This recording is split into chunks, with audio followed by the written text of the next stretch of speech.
Auto du boulevard Kia est fier de vous présenter cette capsule d'hier à aujourd'hui. Bon visionnement! Voici d'hier à aujourd'hui, une capsule de Normand de Lessard. Normand nous présente des personnes ou des événements qui sont venus marquer notre passé en Beauce. Sur ce, bon visionnement. Le presbytère de Saint-Georges, secteur ouest. Il est dans notre décor depuis 1890. Je m'en vais rencontrer Guy Roy qui va nous faire une visite de ce fameux presbytère. On va y voir l'intérieur. On regarde ce que ça donne. Bon visionnement!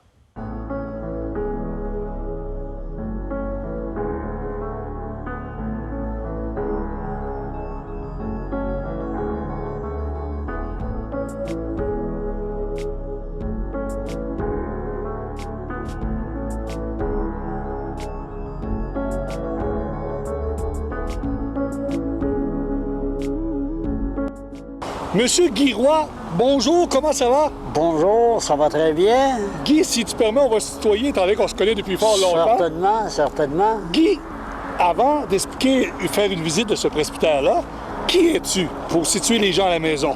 Bon, Guy Roy, je suis de Saint-Georges, j'ai été enseignant, mais si on regarde au niveau de la paroisse, je suis né à Saint-Georges, baptisé, confirmé et marié à Beauceville, mais je suis comme on dit, un né natif. Parce que mes parents et mes grands-parents sont du secteur ouest, donc de Saint-Georges. Et tes parents étaient qui, dans quel quartier? Roland Roy, ceux qui ont connu Roland Roy, on parlait de Roland Roy qui travaillait pour les briquets. OK, excellent. Guy, tu vas nous parler du presbytère. Pourquoi c'est toi en particulier? Tu as travaillé ici. Bon, j'ai travaillé, au moment de prendre ma retraite, on m'a demandé si j'étais marguillier. J'ai dit non, on m'a demandé pourquoi. J'ai dit parce qu'on ne me l'avait pas demandé. Et j'avais du temps, donc en 97, aux fêtes 97, et pour l'année 98, je suis devenu marguillier. Bon, marguillier, à l'occasion, je passais au presbytère, mais j'ai pris le poste de président du conseil de fabrique. Et les marguilliers donnaient au président du conseil de fabrique le mandat de faire la gestion courante, l'administration, la gestion courante des affaires au niveau de la fabrique. Alors, comme je le disais souvent, pendant 10 à 11 ans, j'ai été 13 ans en tout à la fabrique. Pendant 11 ans, je suis venu au presbytère pas souvent, jamais plus qu'une fois par jour. Mais à tous les jours. À tous les jours. Donc, j'ai connu un peu, là, en fouillant, pas en fouillant, mais en faisant le tour. Qui était le curé à l'époque? Le curé, c'est Marc Labbé. J'ai été président du conseil de fabrique avec Marc Labbé. Alors, mon cher Guy, on va faire une visite de ce presbytère-là. Il date depuis combien de temps à Saint-Georges? Il est dans notre décor depuis quelle année? Le presbytère, les photos qu'on a et les recherches et les documents qu'on a, il a été construit avant l'église, qui date de 1900. Donc, le presbytère date de 1890. 1890? C'est bien ça. C'est pas toi qui étais foreman? Pas à ce moment-là. Non. Bon, alors, ici, donc, devant le presbytère, nous sommes à l'entrée principale. Lorsque les gens circulent sur la première avenue, c'est la partie de la façade du presbytère. Ceux qui viennent au presbytère, qui circulent, sont sur le stationnement de côté et entrent par le côté. Mais vraiment, l'entrée principale, c'est ici. Et si on regarde des anciennes photos, on verra le presbytère avec cette même façade, sa galerie et son entrée. Un peu la différence sera l'ajout au niveau garage et la partie avant, mais c'est le presbytère et à ma droite, la partie qu'on pourrait appeler cuisine, les secteurs de la cuisinière ou de la ménagère. Bon, alors, à l'extrémité, on a parlé de cuisine, donc par rapport à quand je regarde sur la première avenue, à droite, donc du côté de la 19e rue, on a la partie de la cuisine. Alors, on peut remarquer la partie qui excède au centre, c'est la partie originale. Donc, la partie verrière a été rajoutée et évidemment, les garages, 1890. Il n'y avait pas de garage pour les automobiles. Ça a été rajouté vraiment plus récemment. Alors, la partie presbytère est là. La partie cuisine, c'est la partie qui excède. Et on va pouvoir, à l'intérieur, constater c'est quoi l'aménagement qu'il y a à l'intérieur de cette partie-là. Alors, ici, on a l'entrée. Évidemment, bien, vous allez dire, l'asphalte serait peut-être à refaire, mais c'est moins utilisé. Mais ça a été utilisé du temps, donc, où on a construit le garage. Et ceux qui veulent remonter dans leurs souvenirs, le curé Denis entrait ici, stationnait son auto, donc les deux garages couverts, et ça circule devant le presbytère pour aller rejoindre le stationnement devant l'église. Alors nous voilà sur une autre façade, c'est la partie qui donne côté église, et pour la majorité des gens qui arrivent sur le stationnement ou qui viennent à l'église, c'est l'accès qu'on a au presbytère. Et je reviens que l'entrée principale du presbytère a toujours été la partie donnant sur la première avenue, qui n'est plus utilisée, c'est plus celle-là qui donne dans les bureaux. On s'est préparé pour l'hiver, avec le vent, avec la neige. On ne voit pas la porte, mais elle est là. Alors, nous voilà maintenant, on parlait du stationnement, une autre façade, une autre porte. Maintenant, si vous voulez accéder au presbytère, il faudra chercher l'escalier. Il n'y a plus d'escalier, c'est une petite galerie, mais du temps ou de la construction du presbytère, un escalier donnait accès à cette galerie, à cette porte, et c'était l'escalier qu'on pourrait appeler l'escalier du curé, parce que ça donne immédiatement dans les locaux qu'occupait le curé à ce moment-là.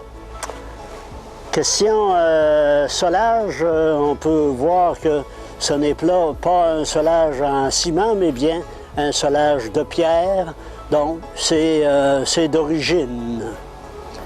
Et à partir de maintenant, on a fait les parties principales. Il y avait une autre accès sur l'autre façade pour la cuisine. Mais disons qu'on a fait les accès principaux du presbytère. Et si vous le voulez bien, vous me suivez, on va faire un tour à l'intérieur. Bonne visite. Alors, bonjour, nous voici à l'intérieur.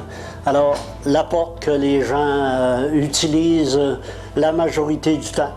Alors, de l'entrée ici dans le presbytère, on avait accès à ma gauche au bureau, à ma droite à un local qui sert plus de consultation et un ajout ici qui a été fait qui n'était pas d'origine.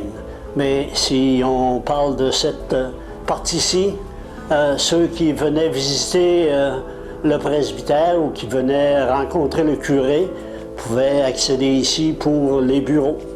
Quand on parle d'origine, on peut très bien voir que le chauffage à l'eau, donc ces calorifères qui sont bien du temps du presbytère d'origine. Alors, bonjour, nous avons accédé au presbytère. Maintenant, si nous avions affaire au curé, c'était la partie du salon ou du bureau.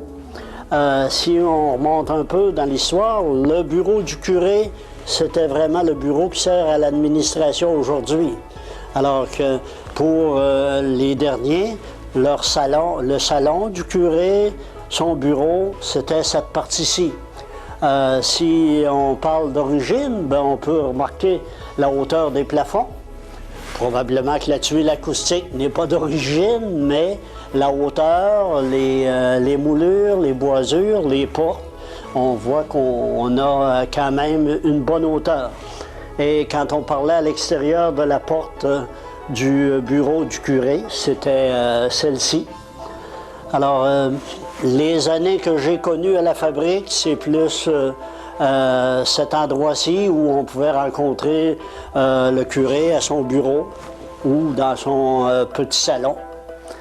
Et quand on parle de comme un logement, ben ça accédait à une chambre Alors, le curé avait une petite chambre, on ne parle pas de grande chambre, mais chambre et salle de bain. Et notez, quand on aura fini la visite, je vous demanderai il y a combien de salles de bain.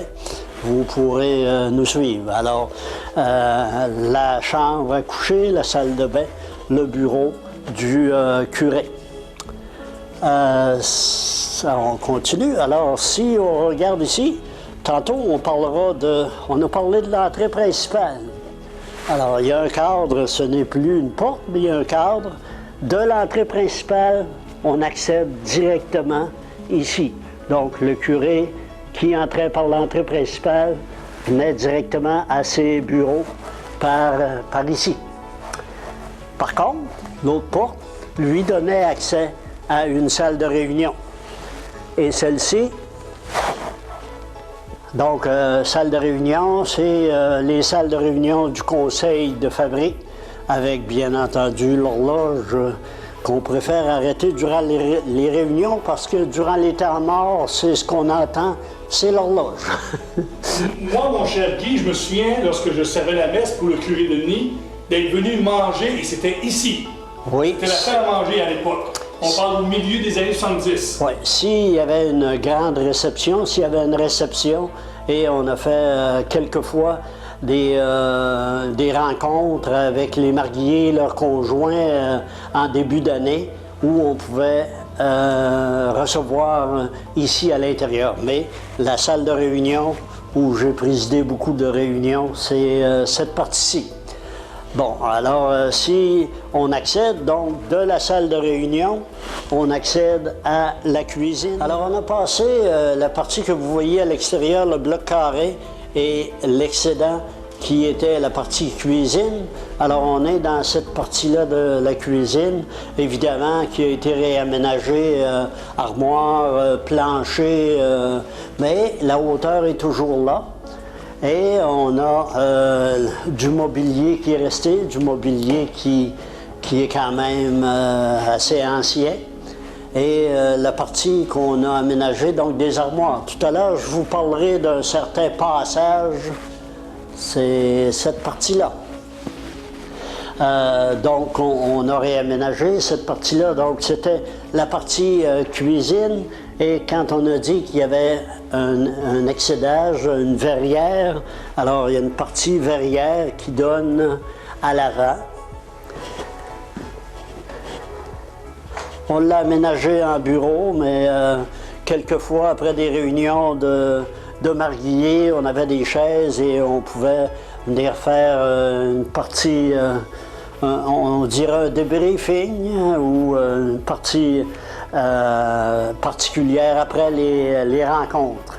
Alors, cette partie verrière a servi de salle de télévision, petit salon plus privé, et la vue, évidemment, la vue sur Saint-Georges en soirée, c'est magnifique.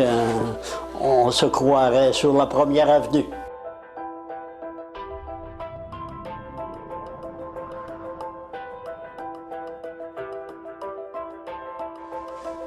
Alors, on a parlé à un moment donné qu'il y avait un autre accès. Alors, on a un accès ici à l'extérieur pour directement la cuisine et une autre salle de bain. Et celle-ci, c'est l'accès, non pas aux catacombes, mais au sous-sol des archives, la fournaise. Donc, l'accès au sous-sol par... Alors ici, on a parlé à l'extérieur de l'entrée principale. Alors c'est l'entrée principale avec une voûte, double porte. Et si on parlait anciennement, le curé donc accédait au presbytère par l'entrée principale, qui donne donc sur la première avenue. Et ce passage qui est maintenant la partie de l'impression, vous voyez la porte qu'on a parlé dans le bureau. Alors le curé accédait par l'entrée principale, accédait directement à ses bureaux, alors que les vicaires accédaient à l'entrée principale et accédaient à leur quartier à l'étage supérieur. Évidemment, magnifique escalier, bois tourné, quelque chose d'extraordinaire. Des parties souvenirs ici après les murs, je garderai ça comme mes souvenirs. Alors allons à la partie, à l'étage supérieur.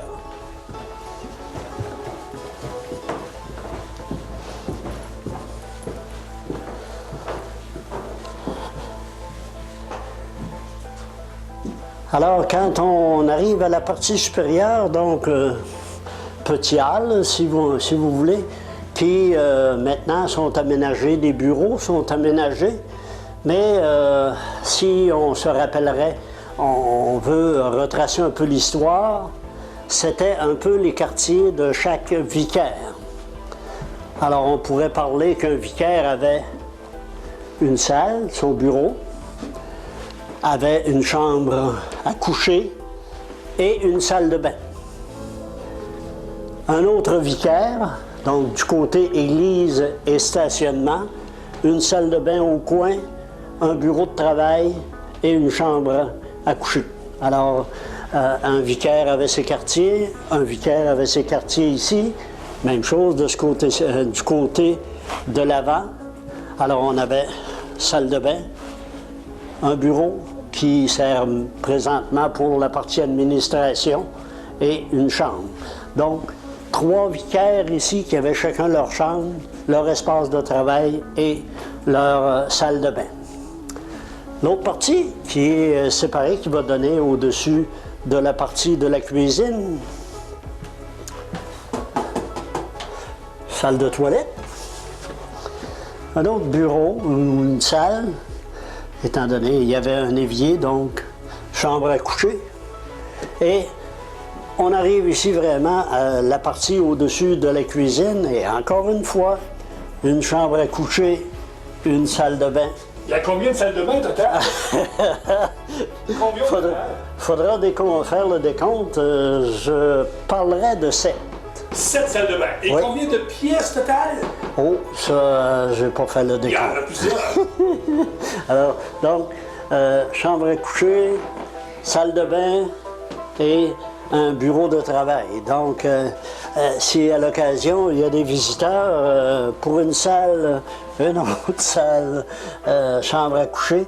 Et cette partie-ci servait surtout pour la partie ménagère, pour faire le repassage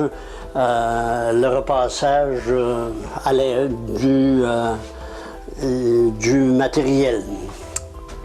Voilà. Alors, on retourne en arrière pour les commutateurs. C'est vraiment d'origine. Et tout à l'heure, quand on était dans la partie verrière, ben, la partie verrière, on y accédait par ici. Alors, on avait l'escalier qui donnait directement.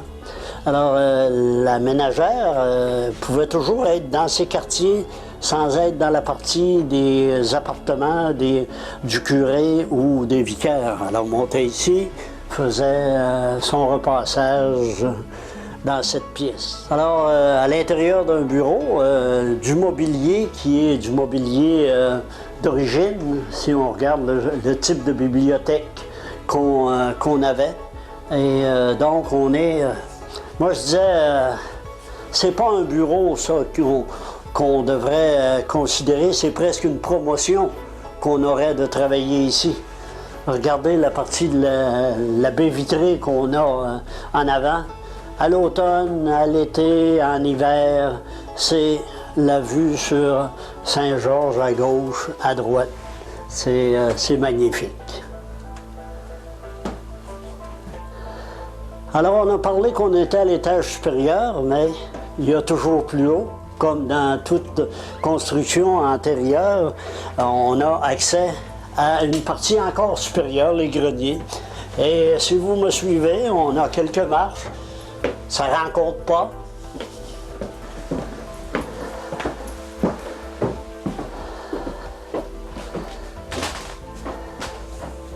Évidemment, on parle d'entrepôt. Les greniers, c'est... Évidemment, ici, on a fermé quelque peu un espace là, pour s'aménager un entrepôt. Et on n'a pas accès à des lumières, mais présentement, je suis vraiment à l'entretoit. C'est le toit du presbytère avec ses soliveaux. On est vraiment au grenier.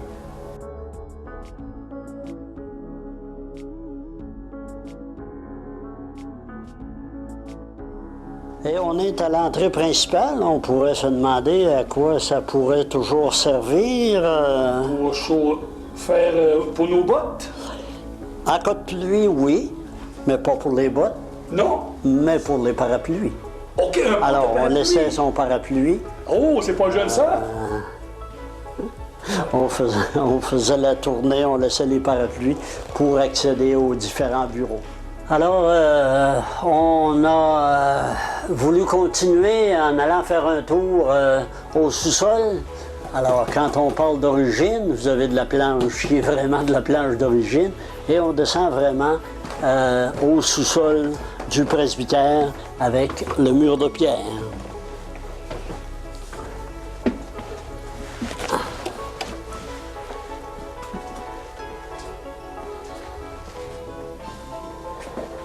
Alors, le système de chauffage, autrefois, ça devait être au bois. C'était un système de chauffage, la fournaise au bois.